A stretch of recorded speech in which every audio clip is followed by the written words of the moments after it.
मुझे एक एक करके पूछेंगे तो मैं जवाब दे दूँगी, इस तरह मुझे समझ नहीं आ रहा। जी, पहली बात तो ये है, मैंने इस बात का जवाब दिया है आपको कि मेरा उस्मान के साथ मेरी दोस्ती थी, ठीक है? और वो मुझसे निकाह करना चाहता था, मैं 2 साल से उसे जानती हूँ, ठीक है? और रही बात उनकी वाइफ़ की, उन्होंने मुझे कभी वार्न नहीं किया। इसका कोई एविडेंस नहीं है। और इस चीज़ का कोई एविडेंस भी नहीं है, और उन्होंने मुझे कभी कभी एक कॉल भी नहीं की। मैंने उन्हें देखा पहली दफ़ा उसी दिन है, चाँद रात के रात।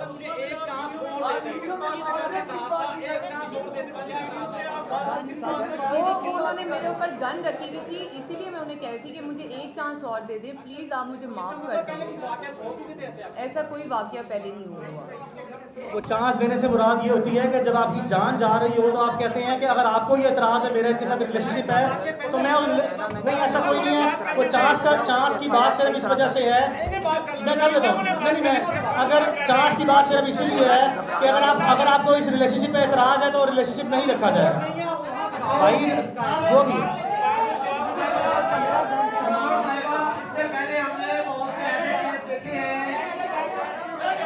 बहुत से ऐसे केस देखे हैं, बीच में लोगों के साथ फिर लेन देन हो गया, मामला तय हो गए और बड़ी रकमें ली है।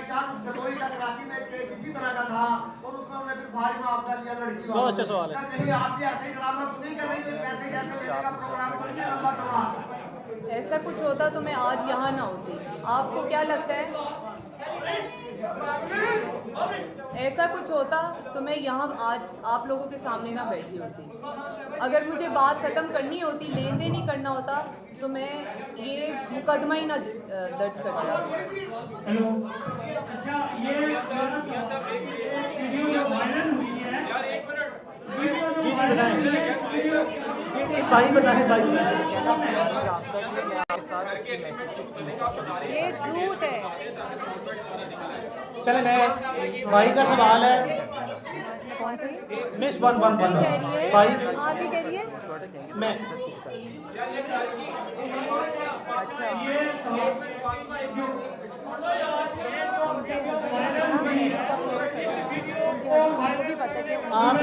आपका सवाल है घर की किराएदारी से मुतल्लिका। मैं बता देता हूँ, घर का एड्रेस मैं आपके सामने रख रहा हूँ। आपके सामने घर का एग्रीमेंट भी मैं जो सा वो आपको बाद में कॉपी करा के दे दूंगा। घर का किरायानामा है बाबर नसीम के नाम पे। वो उस्मा के पुराने दोस्त हैं। उस्मा यहाँ पे काफ़ी अरसे से रह रही हैं। बाबर नसीम का कोई ताल्लुक वास्ता नहीं है उस्मान मलिक से या उसके किसी लेने देने से। इस घर पे पुराना पोजेशन जो सा है वो उस्मा का ही है। चंद चीज़ें जो मैं आपको बताना चाहता हूँ, देखें इस वकूए के 2 विक्टिम हैं। विक्टिम तो बहुत से हैं। इस विक्टिम जो सा सबसे पहले उस्मा और इसकी बहन है। उस्मा की बहन भी जो सी है, इनका पाँव जख्मी हुआ है, आपने वो देखा होगा। दूसरा विक्टिम जो सा मलिक रियाज खुद हैं इसके। चूँकि मलिक रियाज जो सा मौके पर मौजूद नहीं थे, इसमें कोई शक नहीं है। हमारा मलिक रियाज पर कोई जाती क्लेम ये नहीं है कि उन्होंने किया है। वो विक्टिम इसलिए है कि उनकी 2 बेटियां अंबर मलिक और पश्मीना मलिक, जो मलिक रियाज की 2 बेटियां जो मुकदमे में नामजद है, वो वहाँ पे मौजूद थी। तो हमारी तरह इस वकूए के मलिक रियाज ज़ाती तौर पर खुद भी विक्टिम है, लेकिन हम मलिक रियाज के विक्टिम कुदरती तौर पर बन जाते हैं कि वो पाकिस्तान की एक इन्फ्लुएंशियल जो सा शख्सियत माने और जाने जाते हैं। तकलीफ इस चीज़ की है कि उन्होंने कौमी इदारे जो से हैं आर्म फोर्सेस का दिया कि ISI को बुला चुक के ले जा। ये बताना चाहता हूँ कि ISI के तो शायद किसी सिपाही का बूट भी जो सा है वो नहीं कर सकते। मलिक रियाज की बेगमात को या फैमिली को इस तरह की बातें इदारों को बीच में इन्फ्लुएंस नहीं करना चाहिए था। तो एक इसके विक्टिम ISI वाले हैं, एक आपके सामने ये हैं, एक मलिक रियाज उनकी बेटियों के और अपने रिश्तेदारों के विक्टिम खुद ज़ाती तौर पर हैं। अच्छा जी वकील साहब, जी जी प्लीज।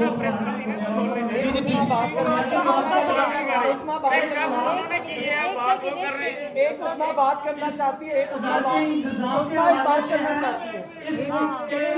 निजाम के हवाले से है जी जी इस मुल्क में आपने बहुत सारी दफात दिलवाई है, घर में दाखिल हुए, घर में की और एक मिनट माइक ले लें, बाद में आप बात कर लें। जी जी अदालती निजाम के हवाले से है कि आपने दफात बहुत सी दिलवाई, तोड़फोड़ की, घर में दाखिल हुए और इस मुल्क ने यह भी देखा कि वकील जब PIC में दाखिल हुए, हर चीज रिकॉर्ड में है और वो उसका फैसला भी सामने आ गया, उसमें जो कुछ हुआ है वो जी जी जी जी। क्या इस केस का भी फैसला उसी तरह होगा? दूसरा सवाल ये है कि उस वीडियो को किसने बनाया, आप उसका नाम क्यों नहीं लेते? उस वीडियो को वायरल किसने किया? ये मुमकिन नहीं है। जी जी बसीर किसी तो ये आप ये बताएं ना, ये बताएं ना, यही बताया उस्मा एक बात करना चाह रही है।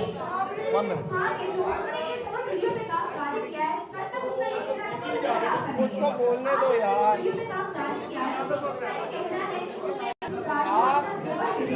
और वो सारी चीजें जो वो पेश की रही है वो उनके शोहर आपके नाम करते रहे हैं, आपको देते रहे हैं। तो इस वीडियो में उनके इस्तेमाल में किस हद तक कहाँ पे है सब कुछ? सब कहाँ पे है? उनको भी पता है कि ऐसी बात नहीं है। अगर कोई ऐसी बात है, अगर कोई ऐसी बात है तो वो अपना मुकदमा अपने खामद के खिलाफ दर्ज कराएं, अपने खामद के खिलाफ मुकदमा दर्ज कराएं कि जो उनकी मलकियत थी उनकी इमारत में खयानत करते रहे। आप कर लेते हैं, इनको ना लेकर आते, इनको ना लेकर आते, आप कर लेते हैं। बहुत बड़ी बात है। आप तो प्रेस कॉन्फ्रेंस कर रहे हैं, वो कर ही नहीं, बोल ही रहे जिनके साथ वाकया हुआ है। बोलो वकील साहब नहीं बोलने दे रहे, कंफर्म नहीं कर वकील साहब नहीं बोलने दे रहे।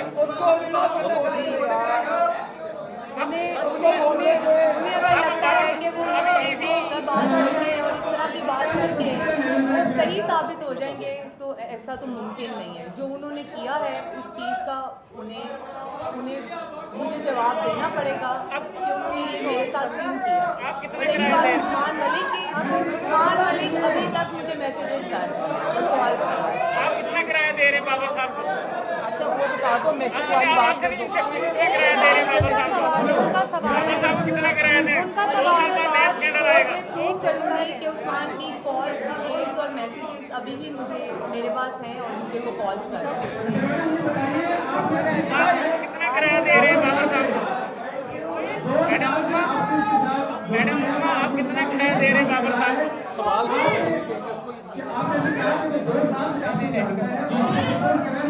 इन्हें बोलने देना, कितना किराया दे रहे हैं?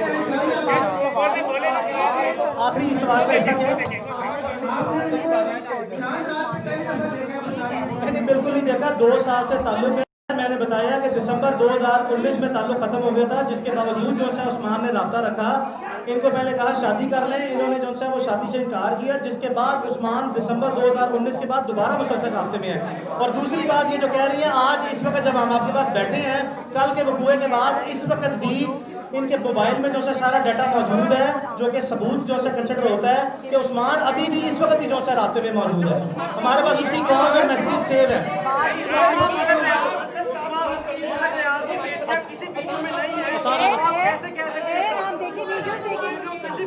अच्छा, हम मुतालबात आप उसी सवाल आसान से मुतालबात आपके सामने रख देते हैं।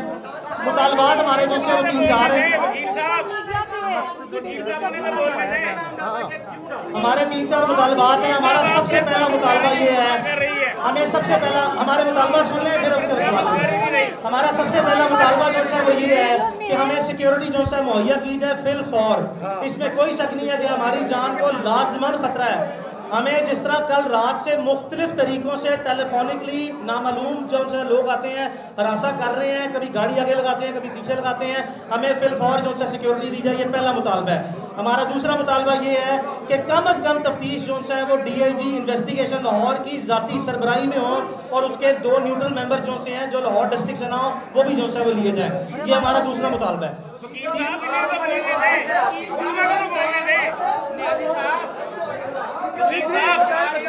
हमारा तीसरा मुतालबा जो है वो ये है, हमारा तीसरा मुतालबा जो है वो ये है, हमारा तीसरा मुतालबा ये है कि फिल फौर जो है मुल्ज़िमान की गिरफ्तारी जो है अमल में लाई जाए और कतई तौर पर यह तासुर न दिया जाए कि ये बाअसर लोग हैं, कानून से ज़्यादा रोब और ताकत किसी चीज़ की नहीं होती। बराए मेहरबानी को गिरफ्तार किया जाए।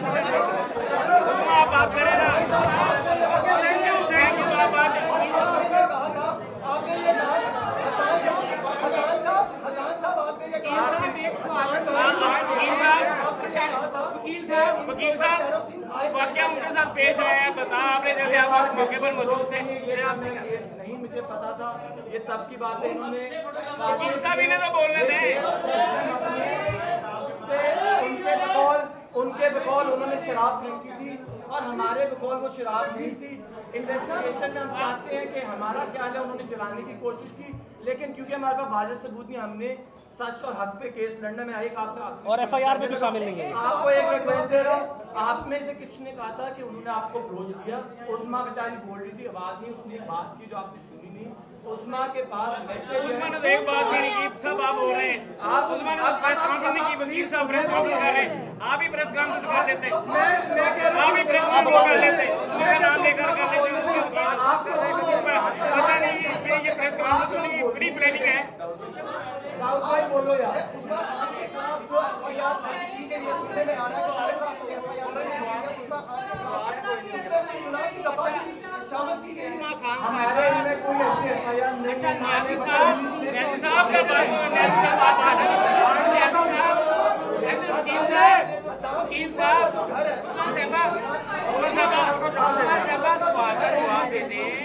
ये देखिए अभी साहब ने कहा है कि